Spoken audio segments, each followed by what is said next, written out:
Hello friends, எல்லோரும் எப்படி இருக்கீங்க? நல்லா இருக்கீங்களா? Welcome to Nirosha life style vlog. இன்றைக்கி நம்ம பார்க்க போகிறது ஒரு ஃப்ரிட்ஜ் க்ளீனிங் வீடியோவும் ஒரு ரெசிபி வீடியோவை தான் பார்க்க போகிறோம். இது கூட நான் நிறைய டிப்ஸும் ஷேர் பண்ணியிருக்கேன். வாங்க ஃப்ரெண்ட்ஸ், வீடியோக்குள்ளே போகலாம். இந்த வீடியோவை ஸ்கிப் பண்ணி பார்க்காம முழுசாக பாருங்கள். அப்போ தான் வந்து உங்களுக்கு இந்த வீடியோவில் என்ன சொல்லியிருக்கன்றது புரியும். வாங்க ஃப்ரெண்ட்ஸ், எங்கள் ஃப்ரிட்ஜோட ஓவர் வியூ தான் பாருங்கள். நாங்கள் நிறைய வெஜிடபிள்ஸ்லாம் வாங்கி ஸ்டோர் பண்ணி நிறைய வைக்க மாட்டோம். ஏன்னா எங்கள் வீட்டு பக்கத்துலேயே நிறைய கடைங்க, எல்லா கடைங்களுமே நிறைய இருக்குது. அதனால் நாங்கள் 2 நாளைக்கு ஒரு தடவை தான் வெஜிடபிள்ஸ்லாம் வாங்கி ஃப்ரிட்ஜிலே வைக்க மாட்டோம், வெளியவே வச்சுப்போம். அவ்வளோதான். பாருங்கள், கொஞ்சமாக தான் இருக்கும். தயிர், பச்சை மிளகாய், இஞ்சி, கொஞ்சமாக வெஜிடபிள்ஸ், அவ்வளோதாங்க. இன்றைக்கி வந்து ஃப்ரிட்ஜ் வந்து எங்கள் பொண்ணு கிருஷி தான் பண்ண போது. வாங்க பார்க்கலாம். அதான் ஃப்ரிட்ஜ் வந்து கிருஷிக்கு க்ளீன் பண்ணணும்னா ரொம்ப பிடிக்கும். அப்போவுமே ஃப்ரிட்ஜ் க்ளீனிங்னாவே கிருஷி வந்துடும்.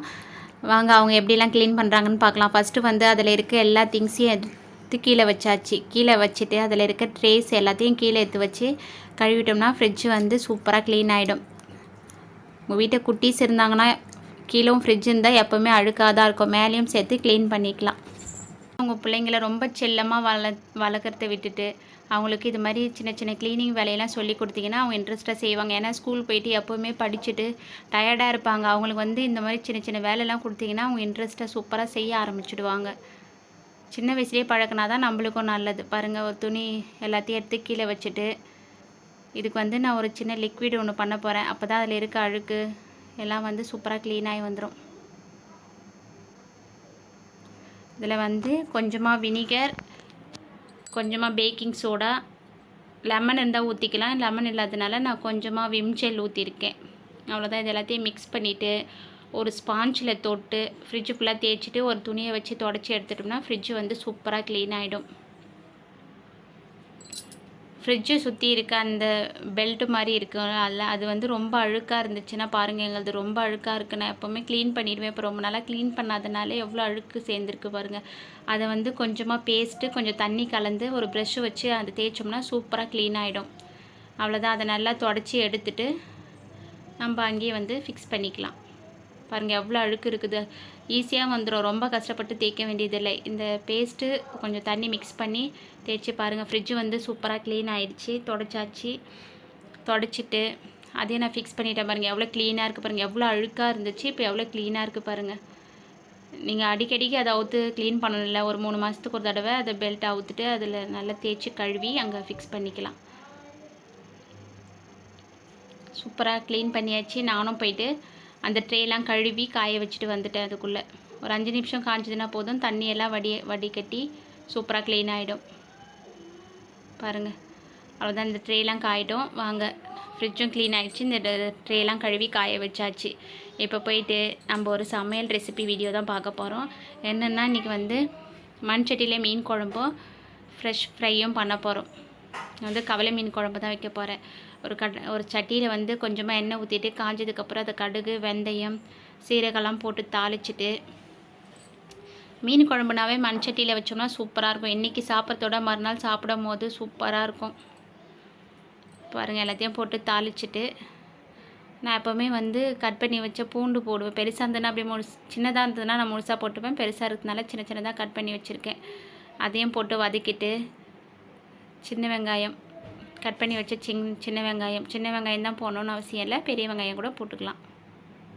அவ்வளோதான். போட்டுட்டு வெங்காயம் நல்லா வதங்கின பிறகு கட் பண்ணி வச்ச தக்காளி. பாருங்கள், நல்லா வந்து வெங்காயம் வதங்கினா தான் வந்து நல்லா டேஸ்ட்டாக இருக்கும். அவ்வளோதான். அது கூட கட் பண்ணி வச்ச தக்காளியும் நல்லா வதங்கினதுக்கப்புறம் பாருங்கள், தக்காளி நல்லா குழஞ்சி வெந்து வந்துடுச்சு. இது மாதிரி நல்லா வெந்தால் தான் சூப்பராக இருக்கும் குழம்பு சாப்பிட்றதுக்கு. நல்லா டேஸ்ட்டாகவும் இருக்கும். அது கூட தேவையான அளவு குழம்பு மிளகாய்த்தூள். இது வந்து சிம்பிளாக ஒரு 10 நிமிஷத்தில் இந்த குழம்பு வந்து வச்சிடலாம். ரொம்ப கஷ்டப்பட்டு வச்சுன்னு இருக்க வேண்டியதில்லை. பாருங்கள், அவ்வளோதான். மிளகாத்தூள் போட்டு வதக்கிட்டு கரைச்சி வச்ச புளி எடுத்து ஊற்றிட்டு உங்களுக்கு எந்த அளவுக்கு திக்காக வேணுமோ அந்த அளவுக்கு தண்ணி ஊற்றிட்டு அது கூட வந்து நான் 2 பச்சை மிளகாய் சேர்த்துக்கேன். ஏன்னா பச்சை மிளகாய் ஃப்ளேவர் வந்து மீன் குழம்புக்கு நல்லா சூப்பராக இருக்கும் சாப்பிடும் போது.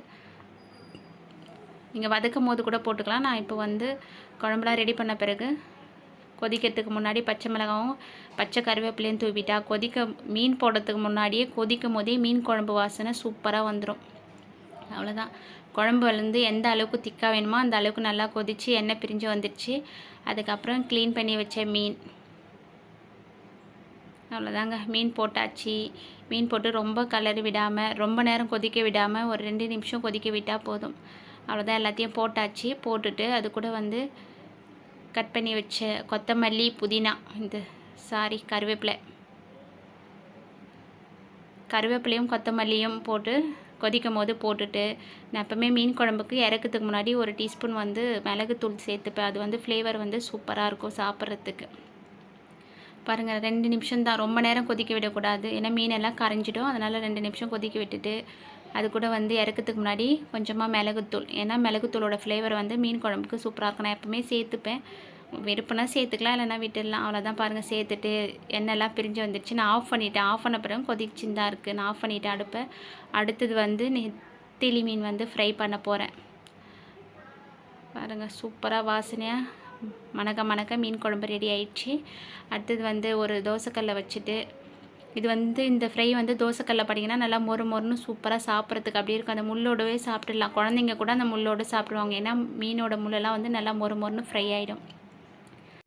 அவ்வளோதாங்க, மீன் குழம்பும் நெத்திலி மீன் ஃப்ரையும் சூப்பராக ரெடி ஆயிடுச்சு. சாப்பிடவே அவ்வளோ ஒரு சூப்பராக இருந்துச்சு. இந்த ரெசிபி உங்களுக்கு கண்டிப்பாக தெரியும். தெரியலன்னா வேணால் செஞ்சு பாருங்கள். ரொம்ப சிம்பிளாக இருக்கும். இந்த மீன் குழம்பு வைக்கிறதுக்கு டேஸ்ட்டாகவும் இருக்கும்.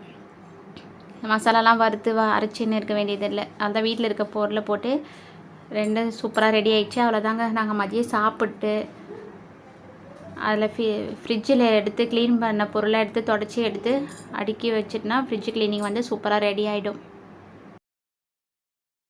பாருங்க, அதெல்லாம் எடுத்து தொடச்சி அடுக்கியாச்சு. அதில் அடுக்கிட்டு பாருங்கள், பார்க்கவே சூப்பராக க்ளீன் ஆகிடுச்சுல. எவ்வளோ அழுக்காக இருந்த ஃப்ரிட்ஜ் வந்து க்ளீன் பண்ணி சூப்பராக க்ளீன் ஆகிடுச்சு.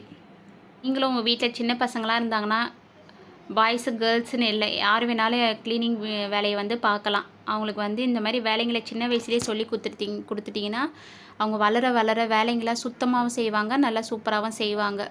சோம்பேறித்தனம் இல்லாமலும் வளருவாங்க. பாருங்கள், அவ்வளோதான். எங்கள் வீட்டில் வந்து நிறைய வெஜிடபிள்ஸ்லாம் ஸ்டோர் பண்ண மாட்டோம். கொஞ்சமாக கேரட், கீரை, கொத்தமல்லி, புதினாலாம் இருக்குது. அதெல்லாம் வச்சாச்சு.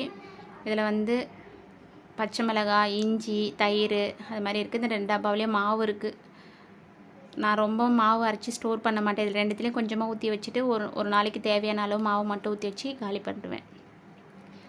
இது வந்து கேக்ஸு, சாக்லேட்டு, அப்புறம் இதில் வந்து சாக்லேட் பசங்களுக்கு, அப்புறம் வந்து சீஸு, பட்டர், அந்த மாதிரி ஐட்டம்லாம் இந்த சின்ன ட்ரேயில் போட்டு உள்ளே வச்சாச்சு. அவ்வளோதாங்க ஃப்ரெண்ட்ஸ். ஃப்ரிட்ஜ் க்ளீனிங் வீடியோ உங்களுக்கு பிடிச்சிருந்ததுன்னா ப்ளீஸ் சப்ஸ்கிரைப் பண்ணுங்கள். பக்கத்தில் இருக்க பெல் ஐக்கானை கிளிக் பண்ணிவிட்டு ஆல் என்ற ஆப்ஷனை கிளிக் பண்ணிவிடுங்க. அப்போ தான் நான் போடுற வீடியோவோட அப்டேட் வந்து உங்களுக்கு உடனே வந்து சேரும். தேங்க்ஸ் ஃபார் வாட்சிங். Bye friends.